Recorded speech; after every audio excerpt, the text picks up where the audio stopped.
अस्सलाम वालेकुम व्यूवर्स। आज मैं आपको बहुत ही मज़ेदार और आसान सी अंडे कोफ्ते की रेसिपी बनाने सिखा रही हूँ। तो चलिए रेसिपी स्टार्ट करते हैं। मैंने लिया था हाफ़ के जी मटन कीमा। आप चाहें तो बीफ और चिकन का कीमा भी ले सकते हैं। मैंने इसको एक चॉपर में डाला था और सारे मसाले और सारे इंग्रेडिएंट्स इसमें डाल के मैंने चॉप कर लिया था। अगर आप चाहें तो आप हाथ से भी मिक्स कर सकते हैं और आप इसको सिलबट्टे में या चट्टू में भी कूट सकते हैं। तो जी ये मैंने तकरीबन 2 मीडियम प्याज, 5 से 6 हरी मिर्चें और 10 से 12 लहसुन के जव्वे और थोड़ा सा अदरक लेके कीमे के साथ ही इसको दुकान में ही पिसवा लिया था ताकि मुझे ज़्यादा मुश्किल पेश ना आए। और ये अच्छी तरह से उन्होंने पीस के अलहदा शॉपर में दे दिया था। मैंने इसका पानी भी छोड़ लिया और पानी छोड़ने के बाद मैं इसमें ऐड कर रही हूँ। इसके बाद मैंने तकरीबन 3 टेबलस्पून इसमें भुना हुआ बेसन लिया था। मैंने इसे 5 मिनट के लिए हल्की आंच पे नॉन स्टिक पैन में अच्छी तरह भून लिया था ताकि इसमें कचान ना रहे। अब मैंने इसमें डालने के लिए मसाले रेडी किए थे, जिसमें मैंने नमक लिया था 2 टीस्पून, लाल मिर्च 2 टीस्पून, सूखा धनिया 3 टीस्पून, ज़ीरा पाउडर 1 टीस्पून, गरम मसाला 1.5 टीस्पून, हल्दी 1/2 टीस्पून और काली मिर्च मैंने 1 टीस्पून डाली थी।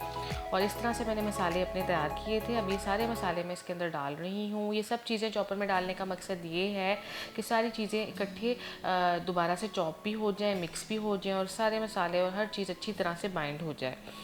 तो देखिए जी, इसके बाद मैं अपना चॉपर ऑन करूँगी और तकरीबन 4 से 5 मिनट मैंने ठहर के अपना चॉपर चला के इसको चॉप कर लिया था। उससे पहले मैंने डाला था इसमें 2 टेबलस्पून ऑयल ताकि स्टिकीनेस रहे और अच्छी तरह से चॉप हो जाए।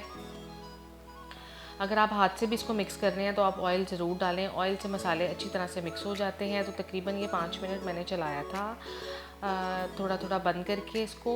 और अब आप देख सकते हैं इसका कलर और टेक्सचर बिल्कुल हमारे कोफ्तों का टेक्सचर रेडी हो चुका है। तो मैंने इसे एक अलहदा से बाउल में निकाल लिया था और आप देख सकते हैं इसकी खुशबू बहुत ही ज़बरदस्त आ रही थी उस टाइम में। और अब मैं लूँगी अपने हाथों पे थोड़ा सा ऑयल। इस तरह से मैंने ऑयल अपने हाथों पे लगाया और मैं मीडियम साइज़ के इसके कोफ्ते रेडी कर लूँगी। आप भी इस तरह से घुमा घुमा के अपने कोफ्ते मीट बॉल्स रेडी कर लें। इस तरह से ये देखें,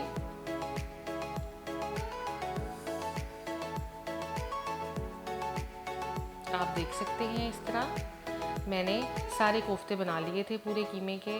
और इस तरह से ये इतने कोफ्ते रेडी हुए थे। मैंने ईद से तकरीबन 2 दिन पहले कोफ्ते बना के फ्रीज़ कर लिए थे ताकि ईद वाले दिन मुझे मुश्किल ना हो और मैं आसानी के साथ हर रेसिपी रेडी कर सकूं। अगर उसी दिन हम कोफ्ते और ग्रेवी बनाएं तो बहुत ज़्यादा टाइम लगता है, इसलिए मैंने पहले ही बना के फ्रीज़ कर लिए थे। तो चलें जी, अब चलते हैं। ईद वाले दिन मैंने अपने कोफ्ते रेडी करने थे तो मैंने कढ़ाई ली।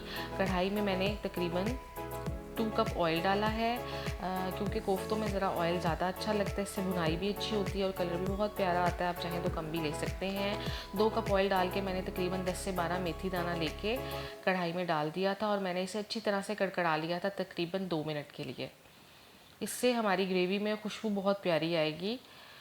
अपनी मेथी दाना कड़कड़ाने के बाद मैंने इसमें तकरीबन 2 मीडियम प्याज लिए और मैंने काट के वो डाल दिए। बहुत ज़्यादा प्याज डालते हैं तो सालन मीठा हो जाता है, इसलिए मेरी कोशिश होती है कि मैं किसी भी सालन में बहुत ज़्यादा प्याज मत ऐड करूं। अब हम इन प्याज़ों को मीडियम ब्राउन कर लेंगे इस तरह से। बहुत ज़्यादा ब्राउन आपने नहीं करने, ये देखें इस तरह से। अब ये हम अपने मीडियम ब्राउन प्याज बाहर एक बाउल में निकाल लेंगे। मैंने इन सबको ऑयल से निकाल के एक बाउल में डाल दिया था क्योंकि मैंने इनको अपने टमाटरों के साथ और हरी मिर्चों के साथ ग्राइंड करना है। इस रेसिपी से कोफ्ते बहुत ही मज़ेदार बनते हैं, आप ज़रूर ट्राई कीजिएगा। तो आप ये देख सकते हैं मैंने 5 से 6 मीडियम साइज़ के टमाटर लिए थे और 5 से 6 मैंने हरी मिर्चें ली थी, इनको मैंने मोटा मोटा काट लिया था। और मैंने प्याज़ों के अंदर इन टमाटरों हरी मिर्चों को मिक्स करके हैंड बीटर से इसको ग्राइंड कर लिया था। आप चाहें तो अपने ग्राइंडर में भी इसको डाल के ग्राइंड कर सकते हैं। हमने इसकी फ़ाइन सी एक बनानी है, फ़ाइन सी इसकी ग्रेवी टाइप बनानी है। ये देखें फ़ाइन सा इसका पेस्ट रेडी हो चुका है। अब हम अपने ये सारा पेस्ट अपनी कढ़ाई में उसी ऑयल में डाल देंगे।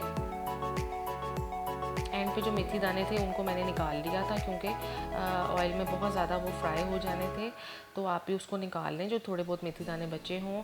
तो ये देखें जी, अब हमारा मसाला तकरीबन इसमें ऑयल में चला जा चुका था। अब मैंने 2 टेबलस्पून इसमें अदरक लहसुन का पेस्ट डाला है। बहुत भर भर के मैंने नहीं डाला, 2 टेबलस्पून बस आप मीडियम सा अपना वो पेस्ट इसमें डाल दें। तो ये देखिए जब हमारा मसाला तकरीबन 5 से 8 मिनट के लिए अच्छी तरह से भुन चुका है, अब हम इसमें मसाले ऐड करेंगे। मैंने अपने कोफ्तों के मसाले में जो मसाले ऐड किए थे, इसमें 1.5 टीस्पून सॉल्ट था, 1 टीस्पून ज़ीरा था, 2 टीस्पून सूखा धनिया था, 1 टीस्पून लाल मिर्च थी, 1 टीस्पून हल्दी थी और 2 टेबलस्पून इसमें मैंने डाला था कोरमा मसाला। जी, तो मैं इस ब्रांड का ले रही हूँ, आप किसी भी ब्रांड का ले सकते हैं। कोरमा मसाले से इसका बिल्कुल रेस्टोरेंट स्टाइल टेस्ट आता है और ये बहुत मज़े का बनके रेडी होता है। मैंने जो है लाल मिर्च वो 1 टीस्पून डाली थी, क्योंकि हमने ऑलरेडी इसमें 5 से 6 हरी मिर्चें भी डाली हैं और कोरमा मसाले में खुद भी स्पाइसेस ऐड होते हैं, लाल मिर्च भी ऐड होती है, तो मुझे बहुत ज़्यादा स्पाइसी नहीं करना था। अगर आपको ज़्यादा स्पाइसी चाहिए तो आप ज़्यादा लाल मिर्च इसमें ऐड कर सकते हैं। ये मसाले देखें जी, मैंने कोरमा मसाला भी 2 टेबलस्पून इसमें ऐड कर दिया है और हम इसको अच्छी तरह से भून रहे हैं। हमारा मसाला अच्छी तरह भून चुका था, तो मैंने हाफ़ कप ऑयल लिया और वो इसमें डाल दिया। ऑयल से ही हाफ़ कप मैंने इसमें दही लिया था, वो मैंने इसमें डाले। दही से ही इसका टेस्ट बाहर निकल के आता है, दही आप ज़रूर कोफ्तों में डालें। इसको मैंने 1 मिनट भूनने के बाद अपने फ्रीज़ हुए हुए कोफ्ते मैंने आधा घंटा पहले निकाल के बाहर रख दिए थे और इसको मैं अब इस तरह से इसके अंदर डाल रही हूँ। आपको पता है ईद वाला दिन होता है, हफरा तफरी मची होती है। इस दफ़ा 2021 की ईद अचानक ही इन्होंने कर दी थी, तो अगर आप पहले से ही चीज़ें रेडी कर लें आपको ईद वाले दिन बहुत आसानी होगी। तो देख लें कोफ्ते मैंने इसमें ऐड करने के बाद हाथों से ही इसकी अच्छी तरह से इसको घुमा लिया, क्योंकि अगर हम फ़ौरन चमचा तो हमारे कोफ्ते टूट जाएँ।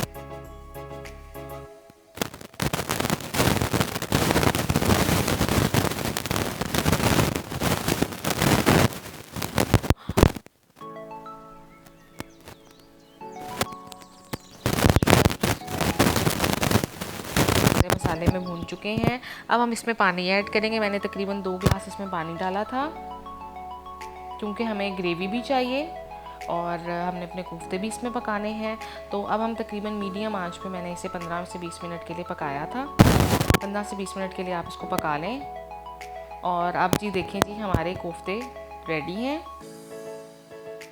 हमारी ग्रेवी भी गाढ़ी हो चुकी है, हमारे कोफ्ते भी रेडी हैं। बहुत ही ज़बरदस्त, बहुत सॉफ्ट कोफ्ते रेडी हुए थे, ये आप देख सकते हैं। इस तरह से कभी भी कोफ्ते बनाते हुए आप अंडा या कॉर्नफ्लोर मत ऐड करें, क्योंकि उससे कोफ्ते बहुत हार्ड हो जाते हैं, खाने में बिल्कुल मज़े की नहीं लगती, टेक्सचर हो जाता है। आप सिर्फ बेसन डालें, जैसा कि हमने शुरू से अपनी माओं को बेसन भून के डालते हुए देखा है। आजकल के टोटके जो हैं वो चीज़ों को अजीब व गरीब कर देते हैं। तो ये देखिए, मैं इसको डिश आउट कर लेती हूँ। मेरी बहुत ही आसान सी और ये सादा सी सिंपल सी अंडे कोफ्ते की रेसिपी है, जो कि मैंने शुरू से अपनी अम्मी को इसी तरह बनाते देखा था और मैं भी इसी तरह से इसको रेडी करती हूँ। तो देखें जी, हमारे मज़ेदार से कोफ्ते रेडी हैं। अब मैंने तकरीबन 4 अंडे लिए थे, उनको मैंने हार्ड बॉयल कर लिया था इस तरह से, और मैंने उनके छिलके उतार लिए थे और मैं कोफ्ते इसी तरह से इसमें रख रही हूँ।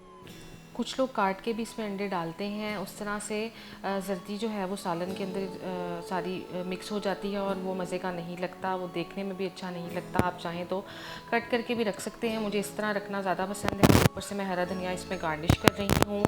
तो आप देख सकते हैं हमारी बहुत ही आसान सी और सादा सी कोफ्ते अंडे की रेसिपी रेडी है। मैंने इसे बनाया था ईद के पहले दिन और आप इस रेसिपी को ज़रूर ट्राई कीजिएगा। बहुत ही मज़ेदार और बहुत ही सॉफ्ट कोफ्ते रेडी होते हैं। कुछ लोग अंडा या कॉर्नफ्लोर इसमें डाल देते हैं कोफ्तों के अमेज़े में, इस तरह कोफ्ते हार्ड हो जाते हैं और खाने में मज़े के नहीं लगते और उसका रबड़ी रबड़ी सा फ्लेवर आता है। तो बेसन डालने से ये हमारे कोफ्ते सॉफ्ट रहते हैं और बहुत मज़े के रेडी होते हैं। तो अगर आपको ये रेसिपी अच्छी लगी है तो आप इसको लाइक और शेयर करें और मेरे चैनल को ज़रूर सब्सक्राइब करें ताकि इस तरह की आसान और अच्छी अच्छी वीडियोज़, ट्रेडिशनल वीडियोज़ और रेसिपीज़ आप तक पहुँच सकें। तो चलें, मुझे दें इजाज़त, अपनी दुआओं में याद रखिएगा। अल्लाह हाफिज़।